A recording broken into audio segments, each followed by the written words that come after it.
Hello students, class 10th के इस second lesson के साथ साथ आज हम नेल्सन मंडेला वाले पार्ट को पढ़ेंगे। इस लेसन में पूरी इंग्लिश के साथ डिटेल से मैं हिंदी एक्सप्लेनेशन बताऊंगा। तो जितने भी आप पात्रों को देख रहे हैं यहाँ पर, ये सभी इम्पोर्टेंट हैं, इन्हें आप देखेंगे और लेसन में इनके बारे में जानेंगे।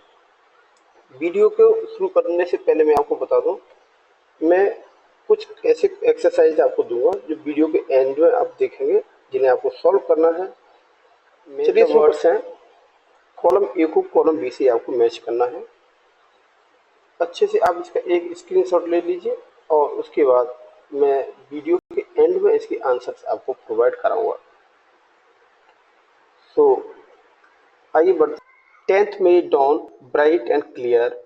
For the past few days, I had been pleasantly besieged by the dignitaries and the world leaders who were coming to pay their respect before the inauguration. So, student, आप देखेंगे the 10th May dawn bright and clear. मई की 10 तारीख का दिन बहुत ही स्वच्छ और साफ था। For the past few days, पिछले कुछ दिनों से I had been pleasantly besieged.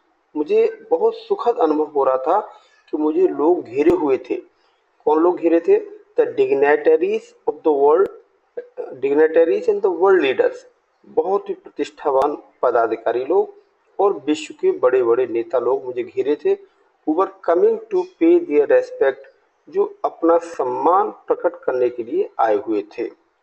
Before the inauguration, इसके उद्घाटन से पहले, यानी साउथ अफ्रीका की जो नई आज़ादी हुई थी, उस आज़ादी के उद्घाटन में अपना सम्मान प्रकट करने के लिए ये सभी लोग आए हुए थे। The inauguration would be largest gathering ever of the international leaders on south African soil. South African soil में साउथ अफ्रीका की धरती पर, साउथ अफ्रीका की धरती पर यह उद्घाटन एक बहुत बड़ी भीड़ के रूप में, जो अंतर्राष्ट्रीय नेताओं की भीड़ थी, अंतर्राष्ट्रीय नेताओं की जमावड़ा था, उनकी मौजूदगी में होना था। The ceremony took place in the lovely sandstone amphitheatre formed by union building in Pretoria. यह समारोह टुक प्लेस मीन्स होना था। यस, यह समारोह होना था इन लवली सैंडस्टोन एम्फीथिएटर, एक सुंदर से सैंडस्टोन के बने हुए एम्फीथिएटर में। Amphitheatre a kind of building with no roof, एक ऐसी इमारत जिसमें अपनी छत नहीं होती, खुला स्टेडियम के जैसा होता है। तो इस प्रकार की सैंडस्टोन के बने एम्फीथिएटर में होना था। Form by the union building in Pretoria, जो प्रिटोरिया शहर में यूनियन बिल्डिंग के रूप में बनाया था, इन सरकार की इमारतों के रूप नाम से बनाया गया था। For decades, this had been the seat of white supremacy. ये आपको बताना है। अभी मैंने एक कॉलम ए से कॉलम बी को मिलाने के लिए दिया था, वहाँ एक वर्ड आया था, this is the expression a seat of white supremacy. आपको कमेंट करके बताना इसका मीनिंग क्या है, राइट। तो व्हाइट सीट ऑफ सुपरमेसी यानी ये शहर, यानी ये बिल्डिंग जो प्रिटोरिया में है, ये white, this had been the seat of white supremacy, यानी गोरे चमड़ी वाले लोगों की श्रेष्ठता का प्रतीक रही थी। And now it was the site of a rainbow gathering of different colors and nations of the installation of South Africa's first liberty. Okay, अब यह साइट ऑफ रेनबो गैदरिंग, अब रंग बिरंगी त्वचा वाले, रंग बिरंगे पोशाक वाले और डिफरेंट कलर के जो लोग हैं, जो अनेक अलग अलग राष्ट्रों से यहाँ आए हुए हैं, installation of South Africa first government, जो साउथ अफ्रीका की पहली सरकार को बनाने के लिए यहाँ आए हुए हैं, उनका बन गया है। For the installation of South Africa's first democratic non-racial government, this is very important term, non-racial government। अब यहाँ किसी प्रकार की जाति का कोई आधिपत्य नहीं रह जाएगा, यानी ये डेमोक्रेटिक नॉन रेसियल गवर्नमेंट है, जिसका उद्घाटन करने के लिए विभिन्न राष्ट्रों के लोग आए हुए हैं। On the lovely autumn day, इस शानदार पतझड़ वाले दिन में, I was accompanied by my daughter Zenani. मैं अपनी पुत्री जेनानी के साथ आगे बढ़ रहा था, कंपनी में आगे जा रहा था। ऑन द पोडियम, और जब मैं on the podium Mister de Klerk was first sworn in as second deputy president. और पोडियम पर पहुंच करके मिस्टर डी क्लार्क को प्रथम डी क्लार्क को द्वितीय डिप्यूटी प्रेसिडेंट के रूप में सॉर्न में शपथ दिलाई गई। So student, this is question for you. Sworn की फर्स्ट फॉर्म क्या होगी, कमेंट सेक्शन में आप जरूर बताइए। तो मिस्टर डी क्लार्क को सेकंड डिप्यूटी प्रेसिडेंट के रूप में शपथ दिलाई गई।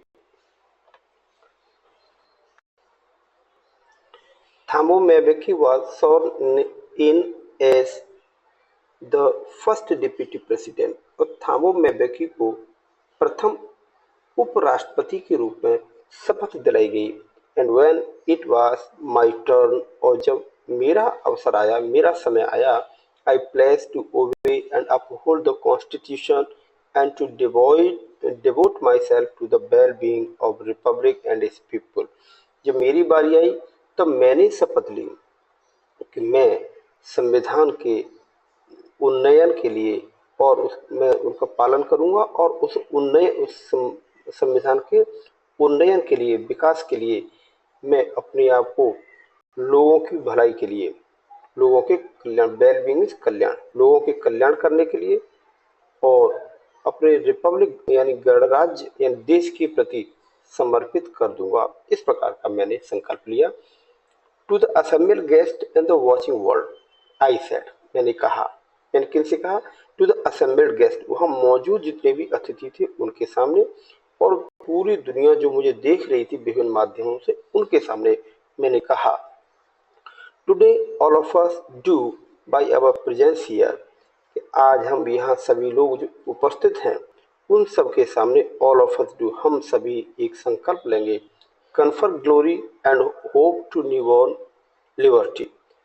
सभी ने मुझे आज ये ग्लोरी में ये शान शौकत उपलब्ध कराई है, और मुझे ये उम्मीद भी दी है, ये आशा की किरण दी है, टू न्यूबॉर्न लिबर्टी, हमारी इस नई प्राप्त आज़ादी के लिए। Out of the experience an extraordinary human disaster that lasted too long, और सबसे ज्यादा जो विनाशक जो समय था उसके अनुभव से, दैट लास्टेड लॉन्ग, जो विनाश रहा मानव सभ्यता का, जो बहुत लंबे समय तक रहा, उसके अनुभव से must be born a society, अब हमको एक ऐसे समाज को पैदा करना होगा, of which all humanity will proud, जिसके ऊपर संपूर्ण मानव सभ्यता, मानव जाति गर्व करेगी। ऐसा उसने संकल्प लिया। We who were outlaws not so long ago, बहुत अच्छी लाइन बताइए, नॉट सो लॉन्ग एगो, ये बहुत पुरानी बात अभी नहीं हुई है। वी हु वर आउटलॉ, हम सभी लोग कानून के दायरे से बाहर थे, अर्थात हमें कानूनी मान्यता नहीं थी। Have today been given the rare privilege to be host to the nations of the world on our own soil. यह लेखक बता रहा है कि लेकिन अब हमें वह विशिष्ट उपलब्धि, प्राइविलेज कहते हैं, विरासत प्रदान कर दी गई है, जिससे हम संपूर्ण विश्व के राष्ट्रों के लोगों का, the nations of the world, दुनिया के विभिन्न राष्ट्रों के लोगों को अपनी ही धरती पर यानी अपने देश की धरती पर उनका हम आतिथ्य कर रहे हैं, यानी उनको होस्ट कर रहे हैं। अब हमको ये अवसर मिल गया है, जब कुछ समय पहले तक हम इन सभी नियमों और कानूनों की सीमाओं से बाहर थे। We thank all our distinguished international guests for having come to take possession with the people of our country, right? We thank all of our distinguished international guests। अब हम सभी अपने अंतर्राष्ट्रीय अतिथियों को, जो कि विशिष्ट अंतर्राष्ट्रीय अतिथियों को जो यहाँ आए हुए हैं, उनको हम धन्यवाद देते हैं। For having come and take possession, जो यहाँ आए हैं और उन्होंने स्थान ग्रहण किया है, with the people of our country, हमारे देश के लोगों के साथ रह करके। What is after all a common victory for justice, जो कि अब हम सभी की एक सामूहिक सामान्य सी न्याय की जीत है, एंड फॉर पीस, और हमारी शांति के लिए एक जीत है, फॉर द ह्यूमन डिग्निटी, और मानवीय प्रतिष्ठा के लिए यह एक जीत है।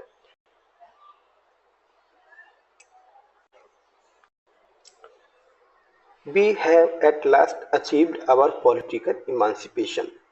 So student, this is new term emancipation. What actually meaning of this term? Answer me in comment section. Emancipation. We have at last achieved our political emancipation. अंततः अब हमको अपनी राजनीतिक आज़ादी मिल गई है। We pledge ourselves to liberate all our people from the continuing bondage of poverty, deprivation, suffering, and gender and other discrimination. So student, we pledge ourselves, अब हम अपने आप से एक संकल्प लेते हैं to liberate all our people from the continuing bondage of poverty. अब हम अपने देश के लोगों को निरंतर जो गरीबी के बंध हैं उनसे आज़ाद कराने की कोशिश करेंगे। डिप्राइवेशन, और जो वंचित रहे हुए हैं, लाभों को पाने से जो वंचित रहे हैं उनको भी उससे मुक्ति दिलाएंगे। Suffering and gender and other discrimination, और किसी भी प्रकार की प्रताड़ना या लिंग भेद या दूसरे प्रकार के जो भेद हैं उन सबको समाप्त करके उनको आज़ादी दिलाने का काम करेंगे। इस प्रकार से हम सभी संकल्प लेते हैं। Never, never and never again shall it be that this beautiful land will again experience the oppression of one by another.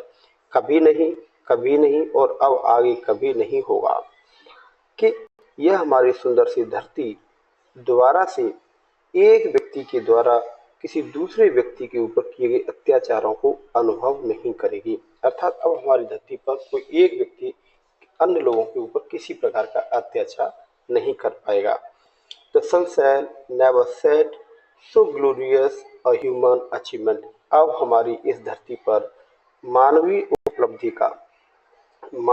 उपलब्धि का यह सूरज कभी भी अस्त नहीं होगा। लेट फ्रीडम रेन, आओ हम सब मिलकर के अपने देश में आज़ादी का शासन करें। और गॉड ब्लेस अफ्रीका, हम ईश्वर से प्रार्थना करते हैं कि हमारी अफ्रीका को आशीर्वाद दे, वरदान दे और हमेशा उनको संपन्न बनाए रखे।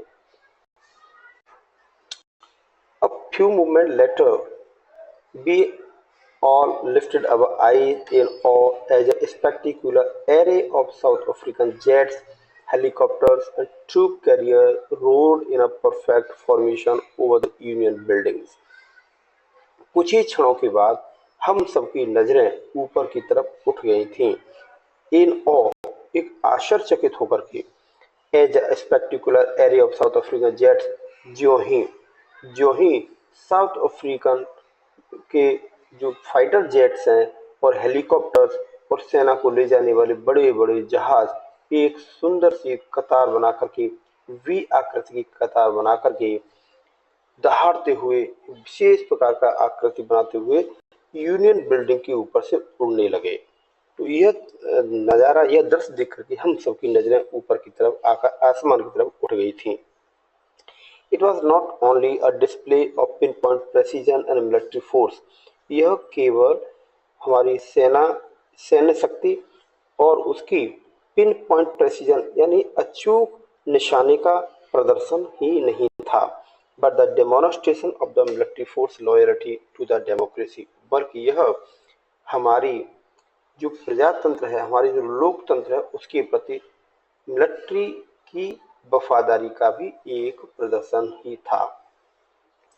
To a new government that had been freely and fairly elected, और यह हमारी सरकार के प्रति जो कि स्वतंत्रता पूर्वक और निष्पक्ष तरीके से चुनी गई है, उसके प्रति मिलिट्री की एक वफादारी का प्रतीक था।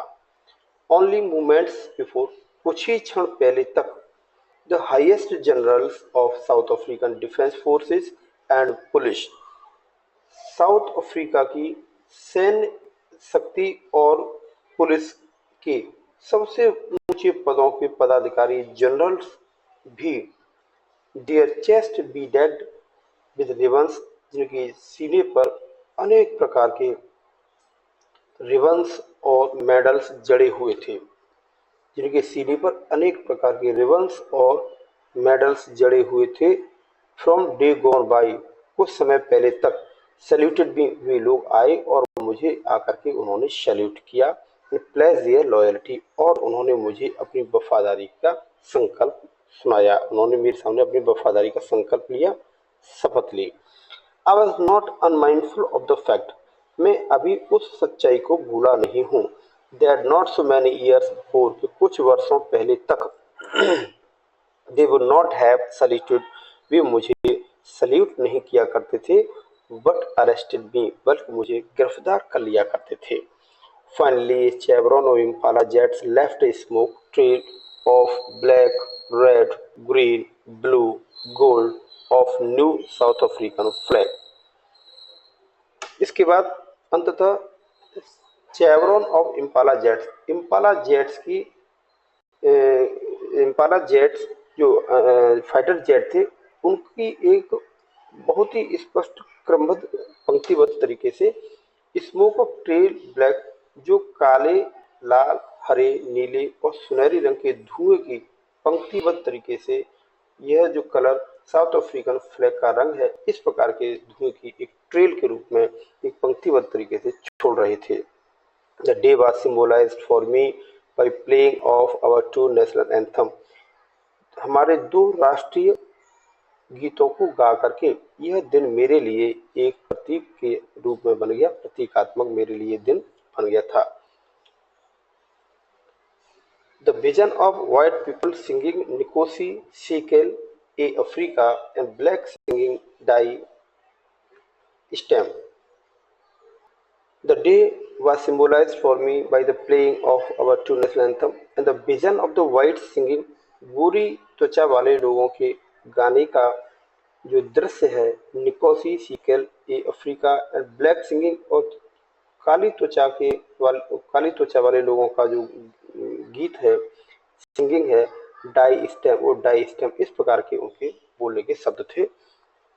The old anthem of the Republic, जो कि इस गणराज्य का, एक साउथ अफ्रीका गणराज्य का पुराना राष्ट्रीय गीत था।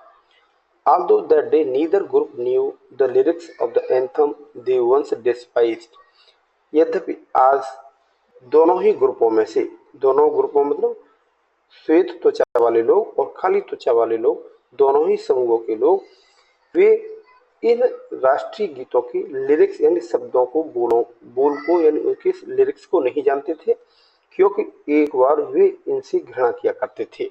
They would soon know the words by heart, लेकिन मुझे उम्मीद है कि शीघ्र ही वे लोग इन शब्दों को, इस लिरिक्स को बहुत अच्छे से याद कर लेंगे और अच्छे से समझ जाएंगे।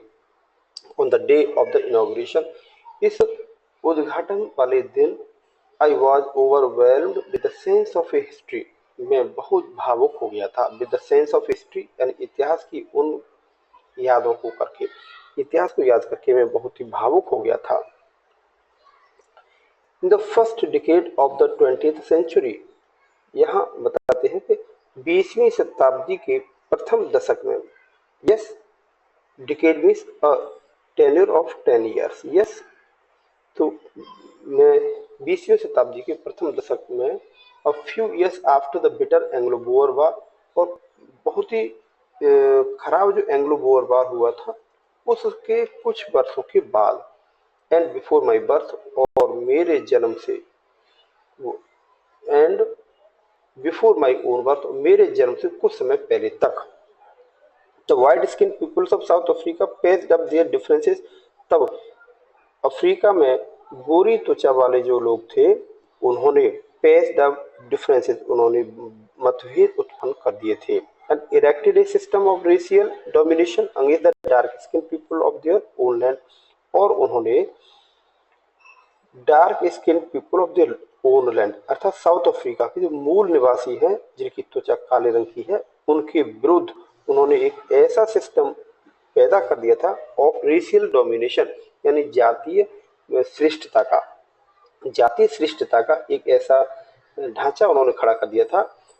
Structure they created form the basis of one of the harshest most inhuman societies the world has ever known, उन्होंने जो ढांचा खड़ा किया था उसने वह संसार की सभी अमानवीय समाजों और सबसे ज़्यादा कड़वाहट भरे हुए समाजों के आधार पर था, जिसको दुनिया ने कभी जाना होगा। अर्थात उन्होंने इस प्रकार का मतभेद पैदा कर दिया जो संसार के उस समय के सबसे ज्यादा अमानवीय समाज रहे होंगे। Now in the last decade और अब last decade of the 20th century, और अब 20वीं शताब्दी की अंतिम दशक में, and my own 8 decades as a man, और मेरा स्वयं का जो मानवीय जीवन है जिसके मैंने 8 दशक गुजार दिए हैं, उस समय that system had been overturned. अब हमने उस प्रणाली को समाप्त कर दिया, पलट दिया है, फॉर एवर, हमेशा हमेशा के लिए।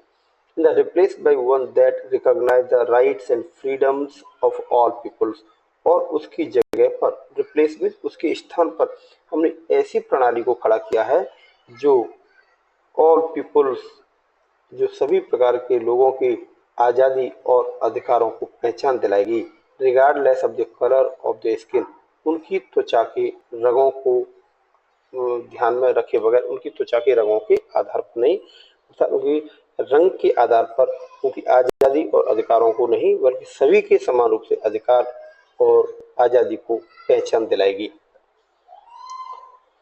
That day had come about through the unimaginable sacrifices of thousands of my people. वह दिन मेरे लिए अनइमेजिनेबल सेक्रीफाइसेस, अकल्पनीय अकल्पनीय बलिदानों से, जो कि मेरे देश के हजारों हजारों लोगों ने दिए थे, उसके बाद यह महान दिन आया हुआ था। That day means this day we are talking about in the inauguration of the first freely and fairly elected democratic government, यानी वो जो इनॉग्रेशन का जो दिन था, वो महान दिन हजारों हजारों लोगों के अकल्पनीय बलिदानों के बाद ही आया था। People who suffering and courage can never be counted और रिपीट, वे लोग जिनकी पीड़ाओं और उनके साहस को न कभी गिना जा सकता है और न ही उसका कोई भुगतान किया जा सकता है। आई फेल्ट दैट डे, उस दिन मैंने महसूस किया, as I have on so many other days, जैसा कि मैं अन्य दूसरे दिनों महसूस किया करता था, that I was simply the sum of all those African patriots, कि मैं आज यहाँ पर उन अफ्रीकन देशभक्तों के, अफ्रीका के उन देशभक्तों के जिन्होंने who had gone before me, जो मुझसे पहले जा चुके हैं, उन सब का संयुक्त रूप से मैं एक योग हूँ। That long line ended and now began there with me. अब वह एक लंबी सीरीज, लंबी श्रृंखला, जो अच्छी श्रृंखला थी, वो समाप्त हो गई है और अब वह मेरे साथ पुनः शुरू हो गई है। I was pained that I was not able to thank them. अब मुझे इस चीज की चिंता हो रही है, इस चीज का मुझे कष्ट है कि मैं उन महापुरुषों को धन्यवाद भी नहीं दे सका। And they were not able to see, और वे लोग भी अब यह देखने लायक नहीं बचे, what their sacrifices had wrought, उनके उन महान बलिदानों ने किस चीज का निर्माण कर दिया है या क्या उन्होंने बना दिया है। अब वो यह सब नहीं देख पाएंगे। The policy of apartheid, student, this is a very important passage. Okay, the policy of apartheid created a deep and lasting bond in my country and my people. The policy of apartheid, रंग भेद की इस नीति ने मेरे देश में और मेरे देश के लोगों के बीच में एक बहुत ही गहरी और कभी न खत्म होने वाली एक गहरा घाव दे दिया है। All of us will spend many years, हम सभी बहुत सारे वर्ष गुजारेंगे, एंड इफ नॉट जनरेशन, और यदि हमारी पीढ़ियां नहीं गुजरेंगी तो भी, recovering from that profound hurt, हम उस गंभीर घाव को ठीक करने में वर्षों गुजार देंगे। But the decades of oppression and brutality had another unintended effect. लेकिन दशकों तक चली इस अत्याचार और ब्रूटलिटी यानी निर्दयता के इस व्यवहार ने एक दूसरा भी अनइंटेंडेड, बिना इच्छा के हुए अप्रत्याशित सा प्रभाव भी छोड़ा था। And that was that it produced the Oliver Tambos Walter Sisulu, Chief Lithules, Yusuf Dadus, the Abraham Fisher and Robert Saukuves of our time। कि इसने ये लगातार ब्रूटैलिटी और ऑपरेशन होता रहा था। इसने अप्रत्याशित एक प्रभाव छोड़ा। इसने ओलिवर थॉमस, वाल्टर सिसुलस, चीफ लिथुलस और यूसुफ डैडूस जैसे महापुरुषों को पैदा कर दिया था। ये सभी महापुरुषों के नाम जिन्हें हम बता रहे हैं, ये केवल और केवल दशकों तक चले अत्याचार और प्रताड़ना के फलस्वरूप ही पैदा हो पाए थे। Man of such extra ordinary, so man of such great courage, इस प्रकार के महान साहस वाले लोग, बुद्धिमान लोग, जेनरसिटी और उदारता वाले लोग, that their like may never be known again, इस प्रकार के लोग, इस प्रकार के गुणों वाले लोग अब भविष्य में आगे कभी जाने नहीं जाएंगे। Perhaps it requires such depth of operation to create such height of character। यहाँ लेखक बता रहा है इस प्रकार के उच्च हाइट्स ऑफ करेक्टर, श्रेष्ठ चरित्रवान, इस प्रकार के श्रेष्ठ चरित्रवान लोगों को पैदा करने के लिए require such depth of operation, अत्याचार की इतना गंभीर अत्याचार होना बहुत जरूरी होता है। अतः ऐसे महापुरुषों को पैदा करने के लिए इस प्रकार के अत्याचार को होना जरूरी था। My country rich in minerals and James, आगे लेखक बताता है कि मेरा देश विभिन्न प्रकार के खनिजों और विभिन्न प्रकार के जवाहरातों से भरा हुआ पड़ा है। That lie beneath it's soil, जो इसकी जमीन के नीचे पड़े हुए हैं। But I have always known that it's greatest wealth is it's people, लेकिन मैं हमेशा यही जानता हूँ कि किसी देश की सबसे अच्छी संपदा उसके लोग ही होते हैं। Finer and truer than the purest diamond, जो सबसे शुद्ध हीरो से भी ज्यादा सच्चे और उनसे भी ज्यादा अच्छे होते हैं। It is from these comrades in the struggle that I had learned, it is from these comrades, ये मेरे साथी लोग, in the struggle, जो इस संघर्ष में मेरे साथ रहे थे, that I learned the meaning of courage, मैंने उनसे मीनिंग ऑफ करेज यानी साहस का वास्तविक मतलब समझ लिया है, सीख लिया है।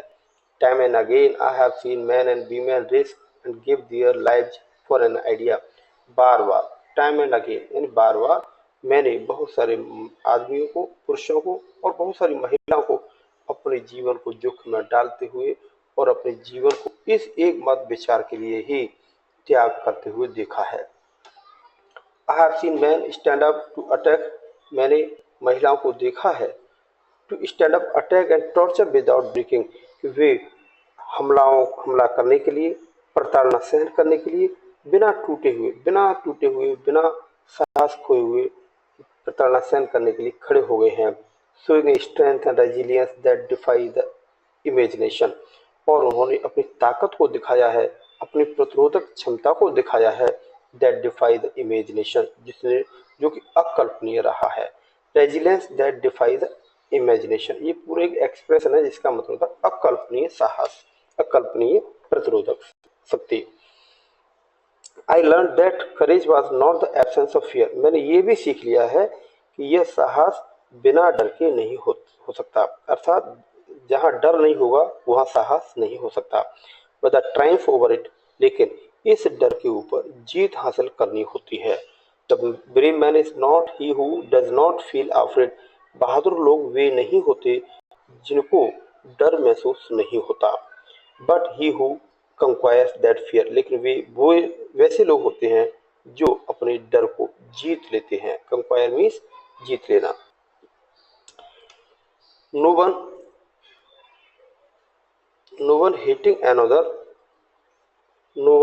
Hating another person because of the colour of his skin, किसी भी व्यक्ति को दूसरे व्यक्ति से उसकी त्वचा के रंग के आधार पर, उसकी बैकग्राउंड और पृष्ठभूमि के आधार पर और हिज रिलीजन और उसके धर्म के आधार पर उससे घृणा नहीं करनी चाहिए, यानी वो घृणा करने के लिए पैदा नहीं हुआ है।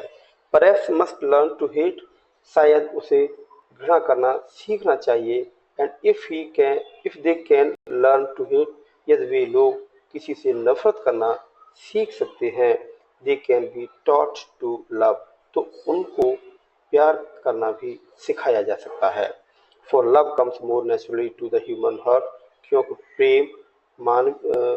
प्रेम करना मानवीय हृदय में ज्यादा स्वाभाविक रूप से उत्पन्न हो सकता है। देन इट्स अपोजिट, इसके विरोधी गुण अर्थात नफरत करने के गुण से ज्यादा जल्दी। Even in the grimmest time in present, मैंने अपने जेल के उन सबसे दुख भरे समय के दौरान भी, when my comrades and I were pushed to our limits, जब मेरे साथियों को और मुझे जेल में धकेल दिया था। Pushed to our limits, this is again expression जिसका मतलब होता है जेल में डाल देना। I would see a glimmer of humanity in one of the guards. वहां मैंने एक सुरक्षाकर्मी में, गार्ड्स में सुरक्षाकर्मी यानी पुलिस के सिपाही में ग्लिमर ऑफ ह्यूमैनिटी, मानवता की एक झलक को देखा था। Perhaps just for a second, शायद ये कुछ ही सेकंड्स के लिए था, but it was enough to reassure me and keep me going, लेकिन यह मुझे विश्वास दिलाने के लिए और मुझे वहां जीवित रखने के लिए काफी था। Man's goodness is a flame, मानवता की अच्छाई एक ज्वाला की तरह होती है। दैट कैन बी हिडन, जिसको छिपाया तो जा सकता है, बट नेवर एक्सटिंग्विश, लेकिन उसे बुझाया नहीं जा सकता। In life, every man has twin obligation. This is very inspiring lines. In life, every man has twin obligation. जीवन में प्रत्येक व्यक्ति के दोहरे कर्तव्य होते हैं। ऑब्लिगेशन में कर्तव्य, ऑब्लिगेशन टू हिज फैमिली, अपने परिवार के प्रति कर्तव्य होते हैं। टू हिज पेरेंट्स, अपने माता पिता के प्रति कर्तव्य होते हैं। And to his wife and children, और अपनी पत्नी और अपने बच्चों के प्रति भी उसके कुछ कर्तव्य होते हैं। He has an obligation to his people, उसके कर्तव्य अपने लोगों के प्रति होते हैं। हिज कम्युनिटी, अपने समुदाय के प्रति होते हैं, और उसके कुछ कर्तव्य अपने देश के प्रति भी होते हैं। In civil and human life,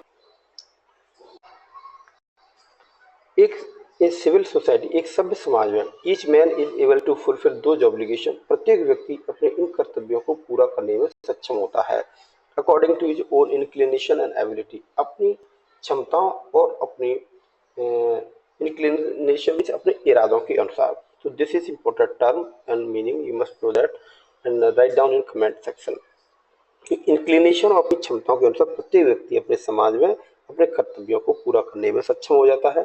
but in a country like South Africa, लेकिन साउथ अफ्रीका जैसे देश में, it was almost impossible for a man of my birth and colour to fulfil both those obligations. लेकिन South Africa जैसे देश में कोई व्यक्ति जो मेरे जैसा जन्म लिया हो और मेरे जैसे कलर वाला व्यक्ति हो, तो वो इन दोनों ही कर्तव्यों को पूरा करना उसके लिए लगभग असंभव ही है।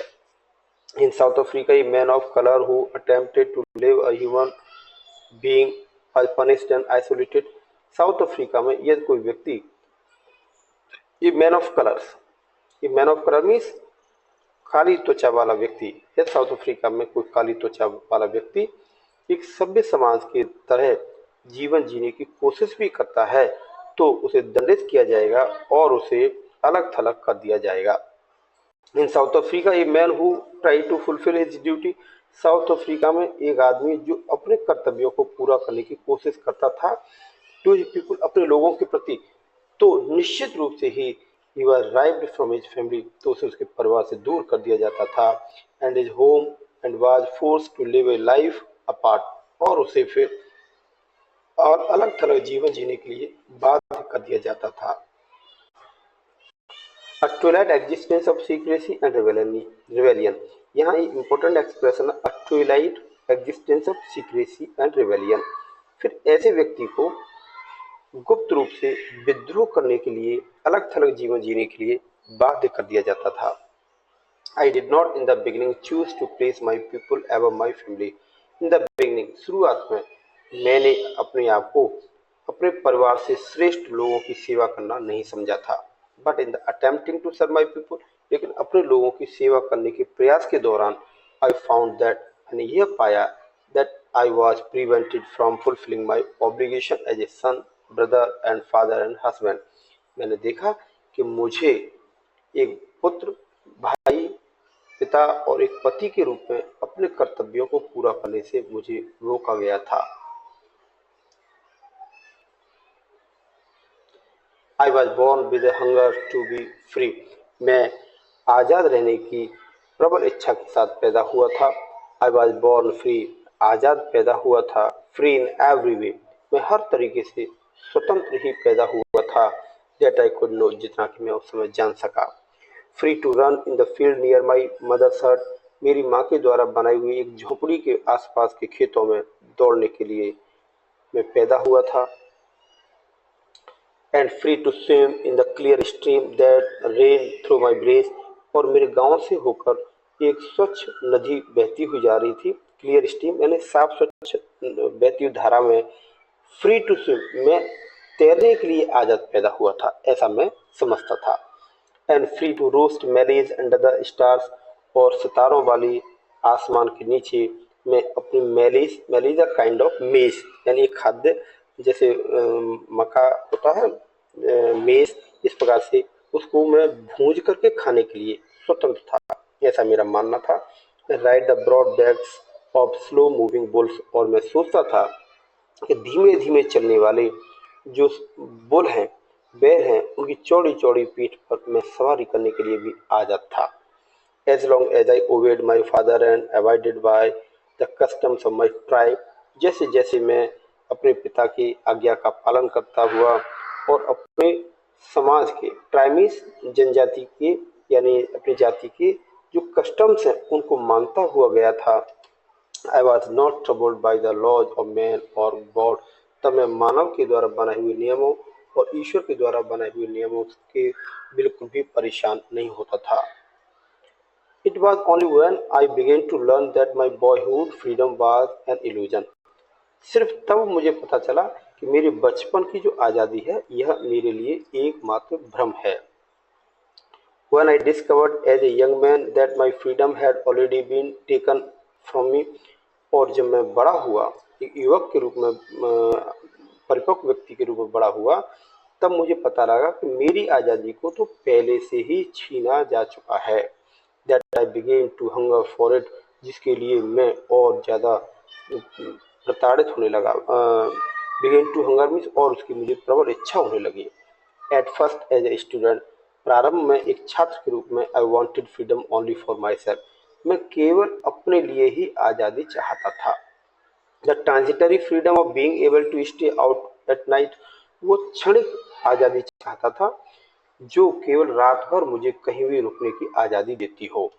रीड व्हाट आई प्लीज, और मुझे आज़ादी हो कि मैं जो पसंद आए उसे मैं पढ़ सकूं। And go where I choose, और मुझे ये आज़ादी मिले कि मैं जहाँ चाहूँ वहाँ मैं जा सकूं। Later as a young man in Johannesburg, और जब मैं जोहान्सनबर्ग में आया और एक युवक बन गया, आई yearned for the basic and honourable freedom of achieving my potential, तब मैं तीव्र इच्छा करने लगा, तब मेरी तीव्र इच्छा होने लगी। आई yearned for the basic and honourable freedom, तब मैं मौलिक और सम्माननीय आज़ादी के बारे में भी इच्छा करने लगा।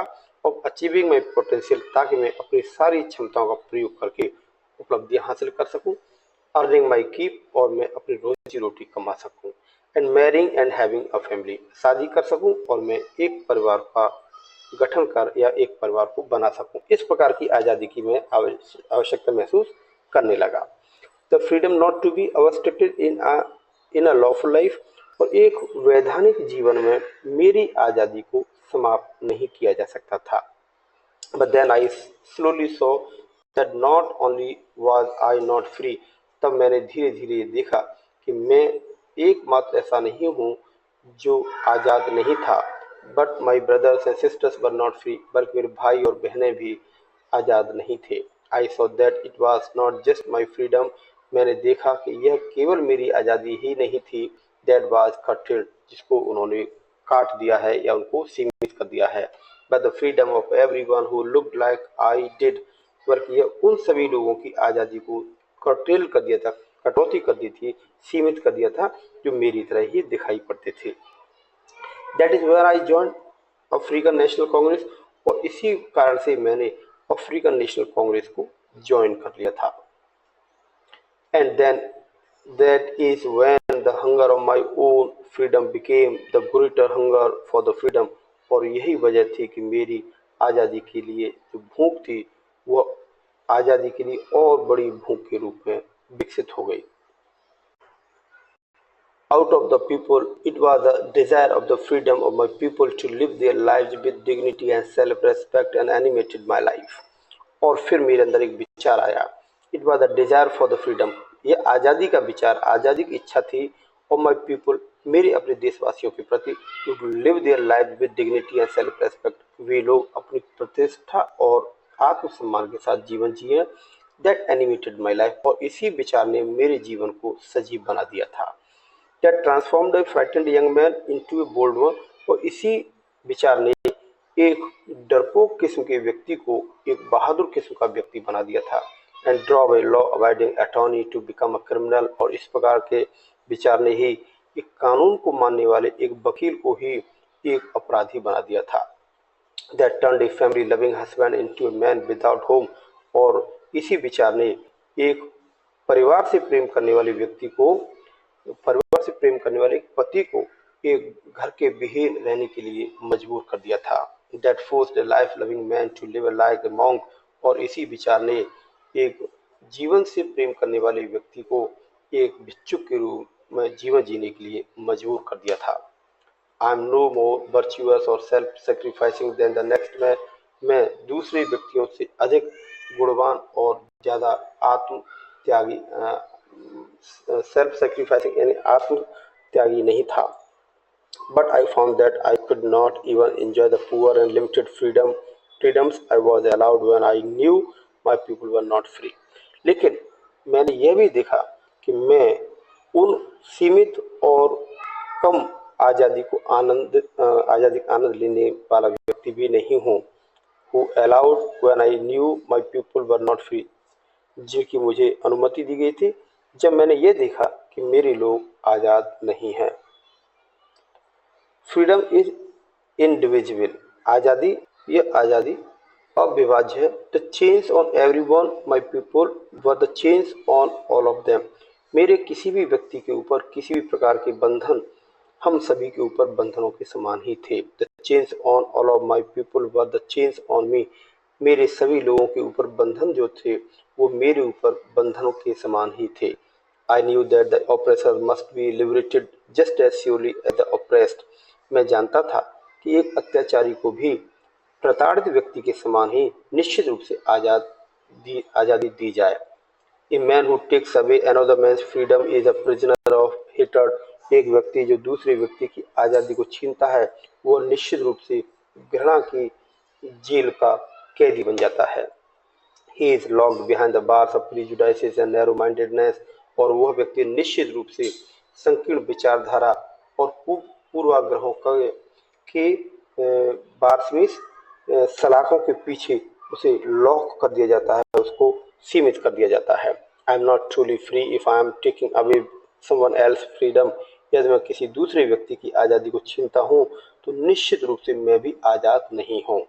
Just as surely as I am not free, बिल्कुल उसी प्रकार से मैं भी आज़ाद नहीं हूँ when my freedom is taken from me, जिस प्रकार से मेरी आज़ादी को मुझसे छीन लिया जाता है।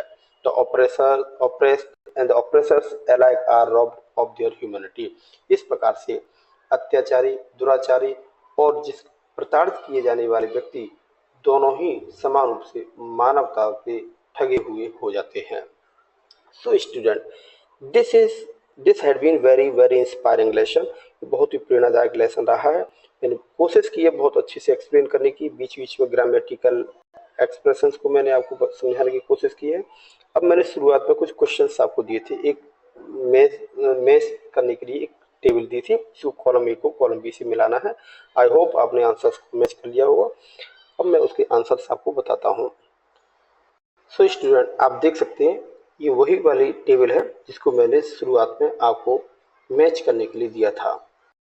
आई होप आपने इसको मैच कर लिया होगा और इससे आप मैच कर सकते हैं। अब मैं आपको कुछ ऐसे क्वेश्चन भी दूंगा जिन्हें इस टेक्स्ट के बेस पर आपको स्वयं सॉल्व करना है, और यदि आप सॉल्व कर पाते तो कमेंट में मुझे यस लिखेंगे, या नहीं कर पाते तो नो लिखेंगे। This is another table column A and column B को आपको मैच करना है और कमेंट सेक्शन बताना कि आपने इसको सॉल्व कर पाए हैं अथवा नहीं, या नहीं कर पाते तो नो लिखेंगे।